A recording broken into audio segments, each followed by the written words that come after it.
TaxAct can think of a million things more fun than filing taxes. TaxAct is going to name some now. Sitting in traffic. Folding a fitted bedsheet. Listening to your coworker talk about his fantasy team. Digging a hole. Digging an even larger hole next to that original hole.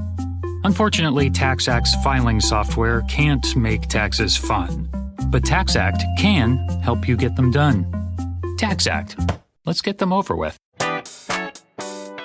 Welcome to the Travel Squad podcast, where adventure meets inspiration. We're your hosts. I'm Brittany. I'm Kim. And I'm Jamal. Together we explore international destinations, hike epic national parks, and share unforgettable travel experiences with you, one passport stamp at a time. Our mission is to inspire you to travel by showing you how you can make it work no matter your budget, schedule, or experience level. We bring you along so that you can laugh, get excited, and start planning your own trip. So grab your ticket and your passport. And don't forget your travel insurance. And get ready to embark on a new adventure with us around the globe. Hello, fellow travelers. Hey, squaddies. Welcome to this week's episode of the Travel Squad podcast. This week, we're heading out to West Texas on a weekend road trip from Austin to Big Bend National Park. We've been waiting for you to do this trip, Kim, because you have been in Austin for a while now. And the drive, it is quite a road trip. It's like a 7-8 hour drive from Austin to Big Bend. But Jamal and I went in December one year, and we absolutely loved Big Bend National Park, and we've been talking about it. We have an itinerary about it. So I'm really glad that you got to experience this, and you had such a different trip than what we had. So I'm excited that you get to share this experience with our squaddies. Yeah, it was December of 2023, Brittany, when we had gone, and we were just raving about it to you, Kim. We're like, man, you live in Texas, you need to go. So really glad that you finally did. But we do have a previous episode talking about Brittany and I's trip to Big Bend National Park. But just for you squaddies who do not know, Big Bend National Park, it's in a remote area of West Texas. As you mentioned, Kim, it's in West Texas, but it protects vast areas of the Chihuahuan Desert, the mountain ranges out there, and of course the Rio Grande, which is the border between Texas and Mexico in that region. And this was just an amazing desert landscape that I really loved. It's so dark out there. You could see the stars, so lit up brightly, the Milky Way, all of that. So Big Bend really has a lot going for it. And I'm really excited to hear about what you did when you went out there, Kim. The episode that we did with your trip, that aired back on August 13th, 2024 originally. So if squaddies, you want to go back and find that one, you can also go to travelsquadpodcast.com/episodes and type in Big Bend, and that will pull up for you. We did have a very different trip. So if you want to hear about other experiences outside of this episode, that's a really good one. And then we'll link the itinerary in the show notes. I am going to make some updates to it that will be live when this episode airs so that you can expand from a 3 to a 4-day Big Bend trip. So, Kim, before we dive into everything you did along your road trip and your time in Big Bend, why don't you give our squaddies some tips? Tips for the road trip from Austin to Big Bend. I would say, number one, do not speed. It is a 7-ish hour drive out there, and most of these roads are vast, wide open spaces with very little cars, seemingly very little police on the roads, and it's very easy to speed. Sometimes the speed limit is 80 miles per hour, which is plenty fast, and you'll be tempted to go faster, but I'm telling you, do not do it. Can you tell us why, other than just general safety, Kim? I know something happened, so don't leave our squaddies in anticipation and suspense. Okay, just don't speed. Tip number one. Yes. And, being out in those wide open spaces, there's very little cars. So if a cop does happen to see you, you're one of the few cars they're going to have their eyes on. So be careful. Second tip I'll say is bring a glow-in-the-dark black light flashlight. You will use this to help spot scorpions at night. They do glow with the black light. So when you're out at night in the desert where scorpions live, you can keep your eye on them. And you can also use the black light, which is less harsh than a regular flashlight, so you don't mess up your stargazing abilities. We both went in December. I went December 25, you went December 23, and I think December's a great time to go because of the weather. It's very, very hot in West Texas during other months. It was even about 70, 80 degrees when I was there in December during the day. Even at night, it wasn't even that cold. So December's a really great time to come. Just keep in mind that December, daylight is a lot shorter, so there's a lot less stuff you can do during the day, which makes for a 3 or 4 day trip that much better because you only have a short window of daylight. But one of the best things to do in Big Bend is the stargazing. You have these amazing dark skies. There's very little light pollution out there. In fact, they've done a lot to prevent shops and stores from opening or having lights out at night to keep that light pollution away. So the stargazing is what you want to do. You want those long nights. So go in December. And I think you had mentioned when you went, there was a little bit of a moon glow, so it didn't light the sky up as much. So if possible, go during a new moon because that would be ideal for the dark, starry nights. Yes. Look at the calendar, and if you have a choice, choose the new moon. And then as far as cars go, we didn't necessarily need a four-wheel drive vehicle. We did rent a small SUV. I think that's a good recommendation for any road trip, so you have more space and you can put all your stuff in the back and have more comfort. We didn't necessarily need four-wheel drive, although some roads in Big Bend, depending on what you do, you will want one. I would recommend a SUV with a sunroof, though, so that you can pop open the sunroof, pull over on the side of the road, go up the top of it, look at the stars as you're driving. Well, those are some good tips, Kim. So why don't you tell us all about your trip? Who did you go with? So I went with my friend. We'll just call him Big Frankie. And it was a good trip. He's not from Texas. So he came in on a Friday. We got in the car. We started driving from Austin to Big Bend.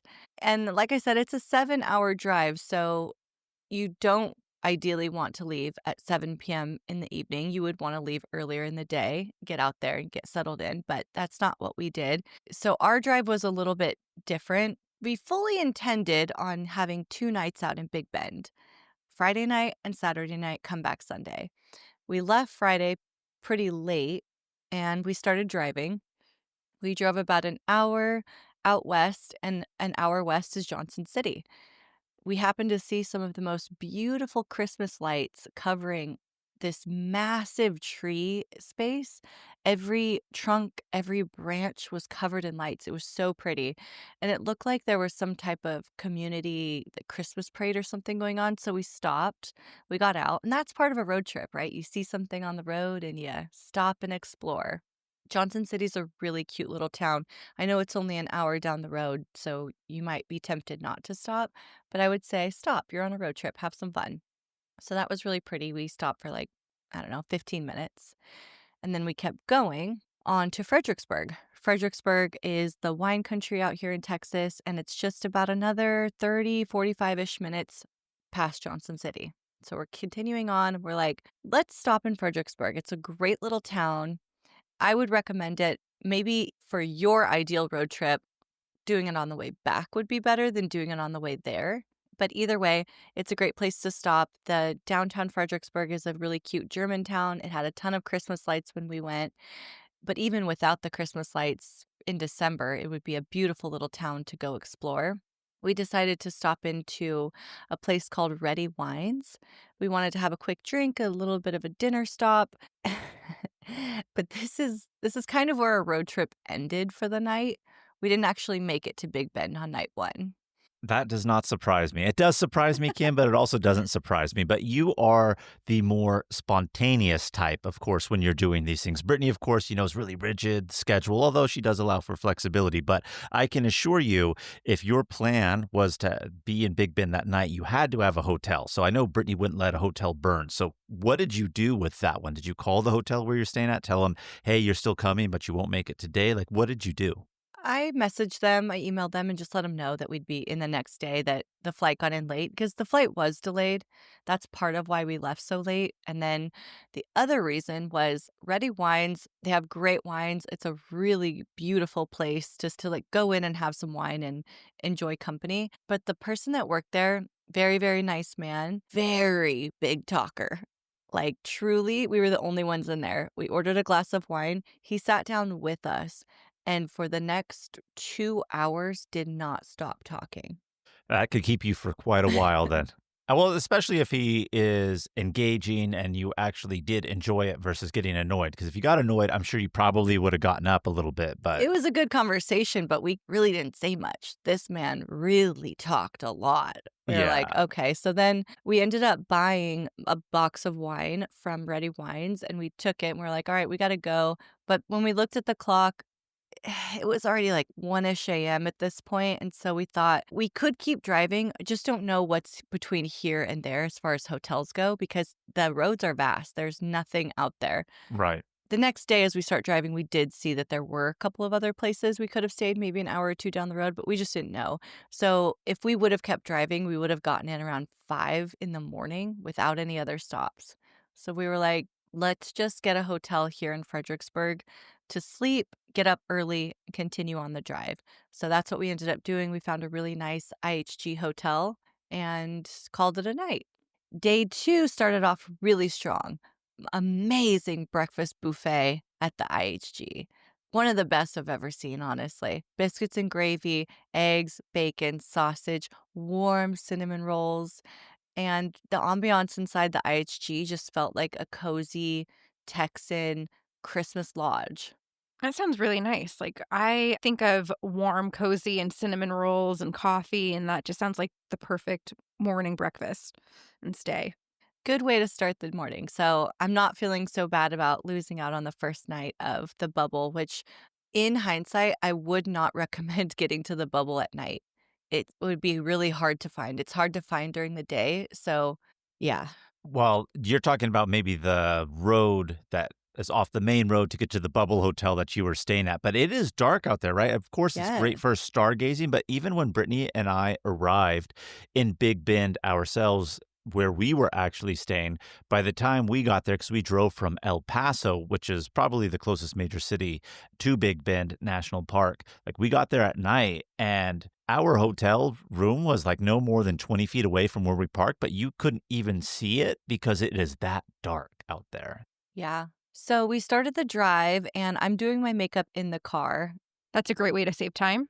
Great way to save time. Just like, I'm going to do my makeup in the car. I'm only like halfway through my makeup when we get pulled over by the police. Ooh, right off the bat. Right off the bat. Yep. So this is what I said. Don't speed on these roads. You're going to be the only one out there. Even just past Fredericksburg, the roads start to get really vast. But the police officer was really, really nice. He came up on my side of the vehicle in the window. He's telling me that he likes my nails. They had bows painted on them. And he said right off the bat, it's just a warning. Let me just go check your license real quick. So we're like, okay. So he already told us it's just a warning. And then he tells us, make sure not to speed because it's fawning season for the deer right now. I don't know what that means, but it's fawning season. I think fawning is when they give birth or they have their young. So they're out in the roads. They don't know very much. Yes. And so they could just go out to the roads before they realize, oh, shoot, there's danger here. These cars speed. So that's probably Okay. what he's referring to. That would make sense. I didn't know if it was like mating season or what, but essentially the point is they're on the side of the road like crazy. So during the day, it's not too bad. At night, it more so is.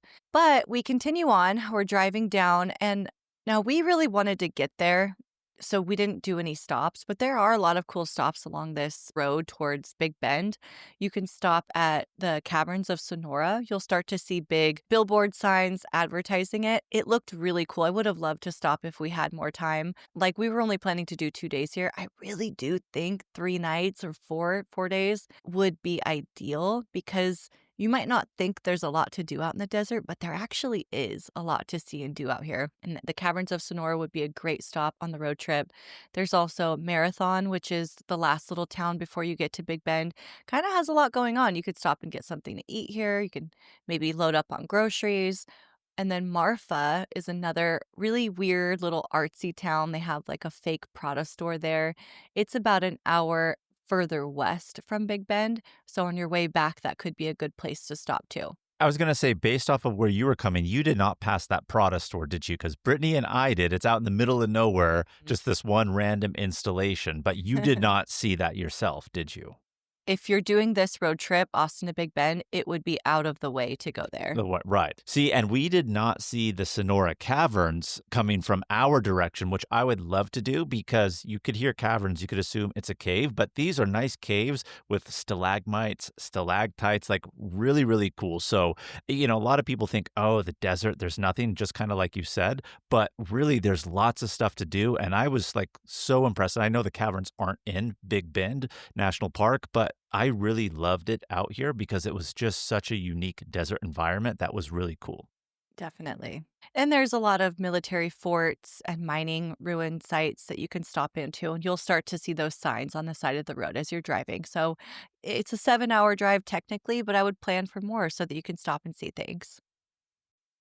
You always want the best for your family, and that means only Eggland's Best Eggs in your kitchen. Compared to ordinary eggs, Eggland's Best Eggs contain 6 times more vitamin D, 25% less saturated fat, more than double the omega-3s, 10 times more vitamin E, and more than double the vitamin B12. So why give your family less when they can have the best? Add Eggland's Best Superior Nutrition to your next grocery list. Better taste, better nutrition, better eggs.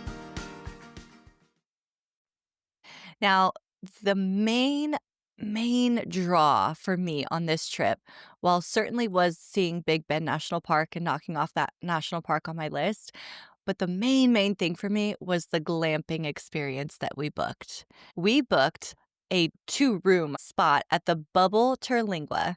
It is a 9-bubble resort in the middle of the Terlingua Desert. It has a living room, a bedroom, and a bathroom. It's so cool. I know you guys have stayed in one like this. Yes, but yours sounds bigger because the one that we had was only 1 room. It had like a area where you go into the bubble, then the main room, and then the bathroom, but you sound like you have like a living space to enjoy as well. Yes. So when you walk in, it was similar to your bubble experience where you have like a galleyway with 2 doors. You have to keep the doors closed, otherwise it deflates. From what I hear in the reviews, if you just close the doors, it'll reinflate. So don't worry in case that happens to you. So you go into that galleyway, there's shelving and storage and things, and then you open up the door and it goes into the living room. There is a couch, and the couch is looking out to one side of the bubble that's completely clear. So you have desert gazing, stargazing ability right from your couch. There's a little kitchenette with a sink and a mini fridge and a coffee maker. Then you go through the little hallway area. There's a bathroom that you can zip closed.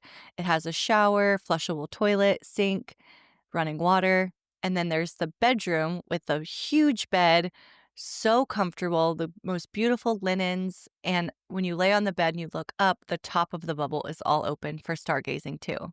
In the living room area, did it have that as well, or was it only in the bedroom? The living room area was when you're sitting on the couch, the whole front of the bubble was open. Okay. But not the ceiling, right? Because I'm looking Right. at photos right now of Bubble Terralingua, and I could see exactly what you're talking about. It's like what our experience was when we did the bubble. And by the way, when we did a bubble hotel stay, it was in Valle de Guadalupe in wine region in Mexico, not out here when we went to Big Bend. But when you're laying in bed, the ceiling is what is clear on the bubble. So you're lying in bed, you can see the stars, but it seems like your living room top was closed, so to speak, in terms of you can't see through the roof, but it was just a large open window, so to speak, of the clear out from the living room. So like when you're sitting, you can see out versus looking up. Yes, that's correct. And so you checked into your bubble hotel. Did you take time to enjoy it? Did you guys hit the ground running? Obviously, you were delayed by a day really getting out there. So what did you do from this point? Every bubble has its own hot tub too. Private hot tub, which is so amazing. It was ready to go when we got there. And then next to the hot tub, little few steps away, maybe 10 feet away, was a fire pit with 2 wooden Adirondack chairs that you could sit in and just enjoy the desert landscape. It was really, really nice. So it's a 9-bubble resort. Each bubble is separated by a super tall cement wall. So you have to go in your own gate to get into your area, and then it's 2 cement walls on both sides of you and then open in the front. So technically, if you walk out to the front, you could see into everyone else's bubble space, but everyone kind of minded their own area there. And then for that whole resort, you have a shared pool. In the summer, that would be very nice. How was the water temperature? Did you go to the pool at all, or did you just stick to the hot tub? Yes, we did go down to the pool, and there's a bunch of chairs that you can lay on. So we were just hanging out there for a while. The water was like a cold plunge. So if you were interested in cold plunging, you could do that there. So we got in, and at this point, we kind of were planning to go into Big Bend, but it was about 2 o'clock, and we were like, from where we're staying at Bubble Terlingua into Big Bend to do one of those hikes is an hour drive. So we just got off a drive, and we're thinking, kind of don't want to get in the car again and go hiking. Let's just enjoy our space here. So we decided to get in the car, go into Terlinga, which is only, 5 minutes from the bubble where we're at, and go to the Chili Pepper Cafe. I recommend the Chili Pepper Cafe. They had great food, Tex-Mex meals, extremely good prices. Like a plate of enchiladas with beans and rice was $12. I don't even remember hearing that name float around as a restaurant to go to when we went, but it sounds really good. We drove by it, and then in our book that was inside of the bubble with recommended places to eat, that was one of the mentioned spots. I do recommend it. They had really good food, extremely good prices. They serve beer and wine. They don't have a liquor license, so we had Tex-Mex and Mexican beers. And Cheryl was our server. She lives in Terlingua, and she's just was a hoot. So great service too. One of the things that I enjoyed most about our time when we had gone to Big Bend was actually eating in Terlingua, because I felt like every restaurant that we went to was really good. And on top of that, it had some sort of theme with it. I don't know if the Chili Pepper Cafe had a theme or if it was done up like really well. I know you're saying the food was really good and you would recommend it, but to the point of what I was saying, like every place we ate was like really good. It's not one of those places where, it's a town outside the national park and they really put up businesses to capture like tourists and they don't really care about quality. Like everything was good when we ate out I there. have to agree. And you don't really see a lot of the places because they kind of blend in with the desert landscape, but there's a lot out there and everything we ate was really good. That was one of my favorite things, like I said. So maybe next time when we go back to Big Bend, when we got that Mexican craving, we'll go to Chili Pepper Cafe. That's right. That's right. So we did that. We went back to our bubble. We enjoyed the pool a little bit, like I said, and then we moved over to the hot tub. We busted out that wine that we got from Ready Wines in Fredericksburg the night before, and we sat in our hot tub for quite a while. By this time, it was probably like 4 o'clock, so still daylight out, but we were in the hot tub as the sun went down and as the stars came out, and oh my God. As you start to see the stars emerging in the dark sky, you're just blown away. I have never seen that many stars. It was insane. It's like they're always there, but you can't see them. And when you do, I can't even put into words how insane it is. We could see the Milky Way. We could see the Big Dipper. We could see a bunch of different constellations, planets that were super bright. It was really beautiful.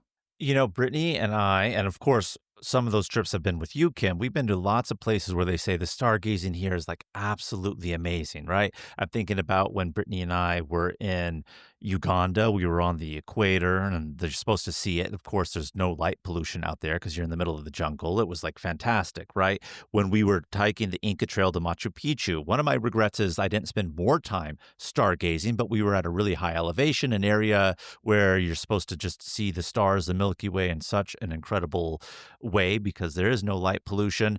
And I wish I stayed out and looked at it longer, but as nice as it was, I don't think any place I've ever been has been as impressive as Big Bend National Park. Like really, it's something different out there. And I don't know what it is that makes them so much more bright and so much more vast to see in a different way than other places that are supposed to be really good for stargazing.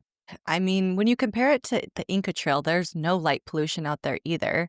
I don't know what it is either, but it's absolutely insane. That's one of the biggest draws of Big Bend for me was the bubble and the stargazing, and the stargazing did not disappoint. But when we went, it just so happened to be a full moon day.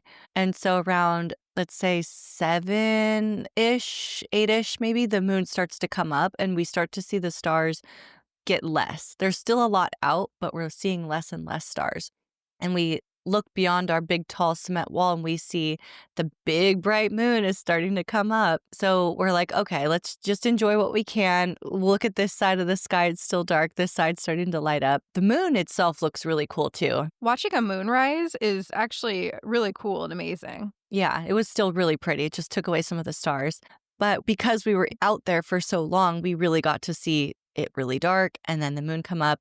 So we decided to get out of the hot tub. We'd been in there for quite some time. We were getting pretty pruny, and we put the cover back on the hot tub and we laid on that with blankets. And so we were just watching the sky. We could see shooting stars. It was really cool. The moon. We couldn't really see the moon from where we were laying because it hadn't fully risen above our cement wall yet. So it's still blocking out some of the light there. And we just enjoyed that for quite some time. Did not see any scorpions. I will say that. We were looking with the black light and there were no scorpions in our area. That's good. We didn't come across any either when we were on our trip. I sort of wanted to see one like in the safe distance, but there were none, just in case you were worried about it like I was. We did bring fire for the fire pit, and if you're going to have a fire pit and want to use it, you have to bring your own wood. Wood is not sold out here. It would be probably hard to find some in Terlingua where they were selling it. You probably could, but can't confirm, nor did I. So we did bring wood. We were planning to make a fire, but we didn't end up actually doing it. We wanted to roast marshmallows and make our fire and be cozy and sit in the chairs, but we ended up kind of going into the bubble around like 9 or 10 and just going to sleep. How was it laying in bed looking up at the stars? I mean, obviously, I know that's what you're doing for quite a while, but a different experience when you're just laying in bed, comfortable, warm, in the sheets, and just that's what you're looking up at and seeing. Yes, it was really cool. It's not as good a viewing because it's a plastic cover, so it Sure. distorts it a little bit. But in the middle of the night, I did wake up and the moon was right over where the window is, and it literally felt like a light was on. It was like, turn the light off. This episode is brought to you by Nordstrom. Ready to refresh your wardrobe? Nordstrom has all the latest styles for spring, from elevated dresses and denim to standout tops and accessories. Discover the trends and essentials you'll reach for again and again. We've got brands you love like Wave, Princess Polly, Mango, Adidas, and Favorite Daughter. Plus free shipping, free returns, and quick order pickup make updating your closet effortless. Shop in stores at Nordstrom.com or download our app. The world moves fast. Your workday, even faster. Pitching products, drafting reports, analyzing data. Microsoft 365 Copilot is your AI assistant for work. Built into Word, Excel, PowerPoint, and other Microsoft 365 apps you use. Helping you quickly write, analyze, create, and summarize. So you can cut through clutter and clear a path to your best work. Learn more at Microsoft.com/M365 Copilot. This episode is brought to you by FX's Love Story, John F. Kennedy Jr. and Carolyn Bessette. Join host Evan Ross Katz on the official podcast for FX's new series, Love Story, John F. Kennedy Jr. and Carolyn Bessette, and go behind the scenes with cast and special guests, featuring Sarah Pigeon, Paul Anthony Kelly, Grace Gummer, and Naomi Watts. FX's Love Story, John F. Kennedy Jr. and Carolyn Bessette, wherever you listen to podcasts. So anyway, that was fun. It was a really great night's sleep. There's air conditioning and heating in the bubble, so we were plenty comfortable. We woke up on day 3 in the morning, and we had some mimosas sitting out on the chairs by the fire pit, just enjoying that vast desert landscape. There's something so peaceful and like really calms the nervous system just looking out at the mountains and the desert with nothing around. Did you bring your own supplies to make mimosas, or did they have stuff there? Like, did they have a refrigerator and things like that? We did bring our own stuff, but they did have a mini fridge. Okay. And they had a coffee maker, so we had coffee and mimosas and enjoyed that. And then we packed up and got out of there. We went to a restaurant called Venga for breakfast.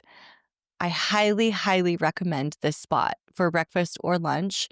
It is a BYOB restaurant, so you can bring in your own alcohol. They don't serve alcohol here. And the restaurant is really cute. It's got a ton of art and desert decor inside. It's really beautiful. It has these big windows, so even when you're inside eating, you feel like you're outside around the desert landscape. There is some outdoor seating too if you want to enjoy your meal outside. And I got a breakfast burrito here. Big Frankie got a BLT. And we enjoyed a little bit more mimosa and had a really good time in this place. Everything on the menu looked really good. So from here now, we're ready for Big Bend National Park. Finally making your way in after Yes. all that time. But good for you, though. I mean, half of the experience of going to Big Bend is doing exactly what you did, just enjoying Terlingua, the environment. But here is the highlight, so to speak, of at least crossing off another national park. Yes. So we were really debating back and forth between Hot Springs, Santa Elena Canyon, or crossing over into Mexico. All of those three are great options, and we did all of those except for the Mexico crossing, although we did cross into Mexico when we were in the hot springs because it's right along the river, and then you could just get across. But there's a specific Mexico crossing that you're talking about. Yes. So, and they're in different parts of the park, which is why I was saying you really do need 3 or 4 days to do all of this, because during December, when the light is shorter, you won't have time to get across the park and do all of these things in one day. So we decided, okay, Santa Elena Canyon, it's beautiful, it's amazing, but it's way over there, and we're going to cut that one out. Hot Springs, this was one of the things I've always wanted to do in Big Bend National Park. I love hot springs, but we had really, really bad floods back in July, and they came all the way down here and washed out a lot of parts of the park. So the road to get to the hot springs has been washed out and it's closed. So formerly you could drive, park, and hike like half a mile to the hot springs, enjoy them, go back to your car. Because that road's gone.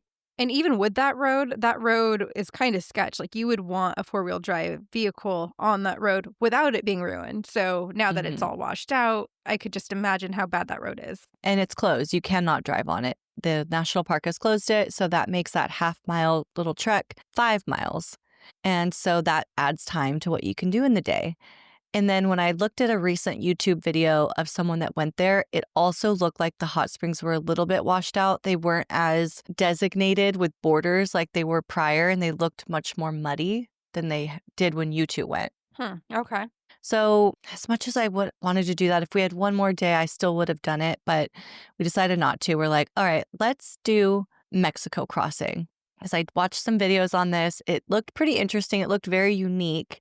Even though there's not a lot to do when you cross Mexico, it's kind of the journey is the destination, right? So you guys didn't get to do this. Was it because of timing, or why didn't you go? We didn't go. I don't think it was open again after COVID yet, or if it had been open, it was just like barely starting. And when we had talked to a ranger, they said they wouldn't recommend it at this time. Okay. And I think, Brittany, you had done some research too that was talking about like if you go to the other side, like cross into Mexico where they have the designated crossing, there's only so much that you could do on that side before you have to cross back. So we went to Santa Elena Canyon. We actually did the Window View Trail, another hike as well. We did the hot springs. So I think that one we just kind of nixed out too. Yeah, that makes sense with all those factors. So we did the Window View Trail as well. It's only a 0.3-mile loop near the visitor center, and it loops you around. You have this beautiful, quote unquote, window view that the desert landscape creates. And it actually is a very beautiful stop. So if you're going down to the Boquillas crossing to get into Mexico, stop there and check that out. It's just a short little venture off to the side. And in this area, we did not see it for the Window View Trail, and I doubt you saw it, Kim, because I'm sure you probably would have said something to us or either on the episode right now. But I don't think a lot of people realize this because this is a desert environment, but there are bears here in this national park. I saw the signs for it. Yeah, specifically in this area. And I was like so confused. I was like, how are there bears out here? But apparently these bears have come from Mexico. They've crossed the desert. And in this region right here where you're up, yes, you're in the desert, but you're kind of in this little mountain range. So it creates a good environment for them. So they're not like big, large, like black bears that you'll find like other places. They're rather small, but bears nevertheless. And when we were hiking this trail, we came across somebody who said the day before they saw a bear out here. So you can see bears. Wow. Lots of wildlife out here, actually. Of course. So we drive on to the Boquillas crossing. We park in the border crossing parking lot. And if you're planning to do the squatties, this is the process that you'll go through as well. Park in the parking lot, walk into the border crossing office. There's an agent in there. The agent gave us the rundown of who to pay for what, how it's going to work, and even what restaurants to go to when you get into Mexico. He said, everyone's really nice. I would go to any of those restaurants. But by the way, 4 p.m., border closes. And if you're not back by 4, you're sleeping in Mexico. Is there places to sleep over there? Like, is there a little hotel? There are, yes. more B&B style. The restaurant owner has a place you can stay. We've had a conversation and she was offering us a place to stay. You know what's really crazy about him saying that is obviously that really is the last border crossing time that they do have. But what is so funny is you are in this vast desert, and then the Rio Grande, of course, is the border between the United States and Mexico here, and it's very shallow. So we crossed into Mexico several times just crossing the river, and even when we were at the hot spring. So I love how he says that to you, but it's like you could just walk a little bit down the desert and then like cross. I know that's such a terrible thing to say because everyone's like, oh, border security, whatever. But like, that's weird how that's the only official spot. But so many places in the park, you could just walk across like no big deal. That's so true. We were kind of scoping that out too because we crossed around 1:30 p.m. So we didn't have a lot of time. We didn't know that it closed at 4. And so we were like, if we don't get back by 4, we're like, we could just literally walk around the fence where the office is, but the fence is locked. So our car would have been locked in. Okay. So Okay. by the parking lot area, that's where they lock the car then. Got Yeah, it. so if you think you might end up staying a little later and you want to legally cross back, don't park in the parking lot. So you will need US dollars cash if you're going to go through these next steps of the process here. As you go through the border crossing office, that's very easy, doesn't take any time at all. Then you'll go down a little dirt path till you get to the Rio Grande River. The Rio Grande is not very grande anymore, like you said, Jamal. There is a little fishing type boat that you get into. To cross, you pay $5 per person to get in the boat and cross the river. But the boat doesn't have to go very far. There's literally a man standing holding the boat who just moves it across from one bank to the other. The river crossing takes about 20 seconds. I love it. Yeah, it was really funny. And then you get off the boat. There's some Mexican gentlemen on the other side waiting for you. They ask you what you would like to do because it's still a walk till you get into Boquillas. And so you can either get on a donkey, you can get on a horse, you can get on the back of a truck, or you could walk. The walk would probably take 30-ish minutes or so. But it's all fun, right? So we wanted the donkey. And after riding a donkey, I do say I like riding donkeys more than horses. Tell us why. I mean, I hate riding horses. I feel like we've discussed this many times when the subject has come about, but like I'm curious to see why a donkey is better. Well, donkeys are smaller. Horses, I feel like they're so tall. It's like scary being on top of them and it's hard to get on them.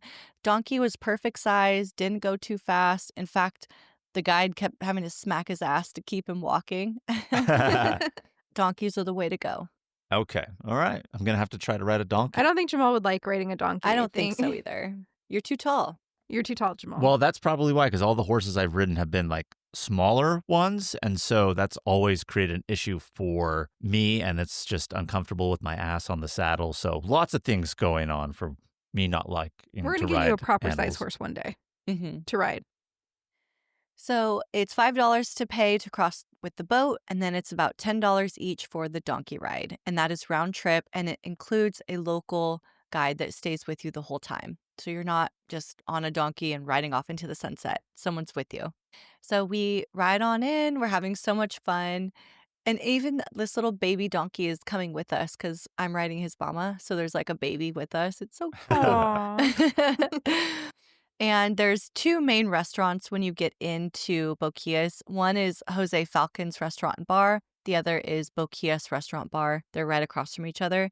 We went to both. First, we went to Jose Falcon's. It's a pretty big restaurant. And they had this gorgeous outdoor seating, this amazing, beautiful terrace where you can go out and overlook the Rio Grande, the mountains. We saw wild donkeys down there. Oh, they also had this big heart-shaped floral structure that was meant for taking pictures. So it was the heart and then the beautiful landscape behind you. So me and Big Frankie took some pics there, ordered some giant margaritas, tequila shots, tacos, the whole thing. Like you were literally transported into Mexico. It felt so good to be in Mexico. And how were the prices? Prices were, reasonable Mexico prices, kind of exactly what you'd expect. But I honestly didn't think that Terlingua was expensive either. I thought maybe they were similar. Maybe Mexico was a little bit less. And did you have to pay in cash or could you pay card here? Definitely recommend bringing cash. Cash.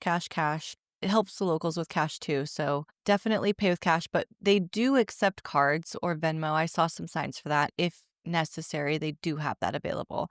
But you want to be able to tip people and tip the guides and pay for all that other stuff, like the donkey and the boat. They only take cash. So we were there for a while, and then it's getting sort of close to 4. I want to say it's probably like 3 now. So at this point, we're like, let's go check out the other one. Let's go to Boquias Restaurant Bar. Had some more Mexican food, some more margs, and just hung out with the locals here. And it was a really good time. We sat kind of on the patio that faces the street this time. So we saw people walking by, Americans heading back to the border, the locals just living their life. These little kids were racing each other, and the dad was sitting at the restaurant, like 1, 2, 3. And it was a cute moment to be a part of. There's also a lot of things that you could shop for here, like little trinkets, little art pieces, little blankets, and things like that. So you could definitely support the locals and purchase some souvenirs as well. Our local guide was a 16-year-old boy. He looked way older than 16, though. But he was with us the whole time, and we're like, all right, we got to get back. So he takes us back to where we parked the donkeys. We get back on them. We ride back to the area of the boat, get on the boat, get across, and we head back in. I forgot to mention one thing, though, that made this trek back so funny. We're realizing it's time to get back as we're sitting at Boquias Restaurant Bar, and we're like, all right, let's pay so we can get out of here and head back. Let's finish these margaritas and go. But as we're checking out, trying to finish our margs, this very nice lady who's our server, she brought us to-go cups. Ooh. We're like, oh, okay. So we get a marg to go, and we're literally drinking margs out of a styrofoam cup on the donkey, riding back into Mexico. It was so funny and great way. How long is a donkey ride? Probably like 10 minutes. Okay, not long, but you got to enjoy your margs at leisure rather than rush in the restaurant and have to get back. Yes, yeah. So that was really fun. We got across. We had seen this other group of Americans who were heading back. They were moving faster than us, and they, I guess, told the border guy that we were coming. We were right behind him. We got back at like 3:58, like right on time. And he's like, yeah, they told us you were coming. So they knew we were coming. They waited for us. Oh, that was nice of them. Yes. So then we are realizing like, all right, we got to get back to Austin. It's now 4:00, so it's going to start getting dark soon. We wanted to go to Marfa, but by the time we looked at everything, we're like, it's an hour out of the way. It's going to be dark when we get there. Let's just skip it this time. I definitely want to go to Big Ben's again, so we'll maybe try to hit it next time. This is where I would recommend, again, do not speed, because Big Frankie just saw open, wide roads of desert and was going a little bit fast. I want to say, I think it's like a 45-mile-per-hour speed limit in the park, and he was going something like 75. Oh, in the park? Yeah, the rangers are real hard about speeding in the park. Yeah, there's nobody around, but he got pulled over, and this one was not a warning. So $280 fee for speeding in the park, squatties. Well, he contributed to funds for the national park, because I'm sure that's where that fine is going. Yeah, that's a great way to think about it. But so on this road back, we didn't stop a whole lot. We did stop a few times because the stars started coming out. So we pulled over to the side of the road, went out the sunroof of the SUV, enjoyed stargazing for a little bit. There was wildlife. We saw a pack of javelinas run into the desert. They were on the side of the road, so that was cool. Some wild pigs for all you squatties. We saw foxes. We did not see any roadrunners, unfortunately. I would have loved to see one of those. And then we saw a lot of deer. A lot. It is fawning season, like we said. During the day, you don't see them. During the nighttime, you see little eyes beating at you the entire drive from Big Bend to Austin. There were deer on both sides of the road. So we were not speeding going home because there were deer all over the roads. And in fact, when we were passing through Fredericksburg, there were deer in the middle of the road that we would have hit if we were going fast. Obviously, we were going slow, but they were in the road. Be careful. It reminds me of when we went to Idaho and there was just deer, but it was daylight everywhere, just alongside the roads. Sounds a lot like that, but at night. Well, even when we were just in New York and Finger Lake region, Brittany, the deer were out and about and it was night. And I know exactly what you're talking about. You can see their eyes. That's what actually glows and reflects. So that's how you know they're there. Otherwise, it's just so pitch black out there. So yeah, be careful on those roads, especially when you're in vast open spaces like that. There's lots of wildlife.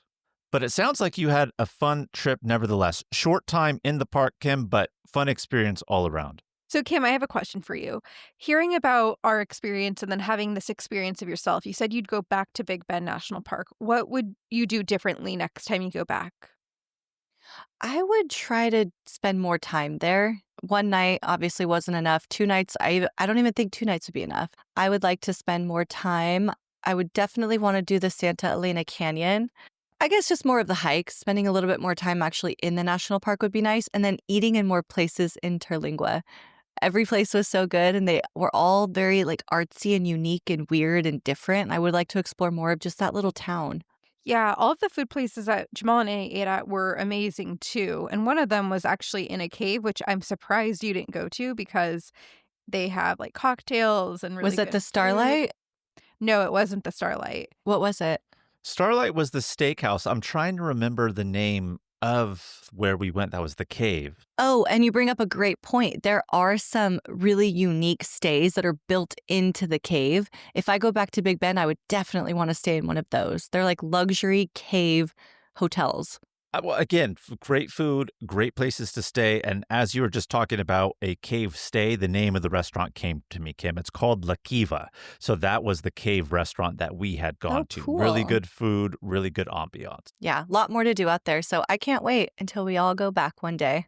I was going to say squad trip because I love national parks. I mean, we all love national parks here, right? But there are some that are like one and done. And I thought when we had gone to Big Bend that was going to be the case for this one, but it's not. I really see myself going back to Big Bend and I do want to go. So let's make a squad trip and really have it happen because it'll be easy. You're out in Texas, just drive, leave early on time. I know there was unforeseen circumstances such as a flight delay that delayed you.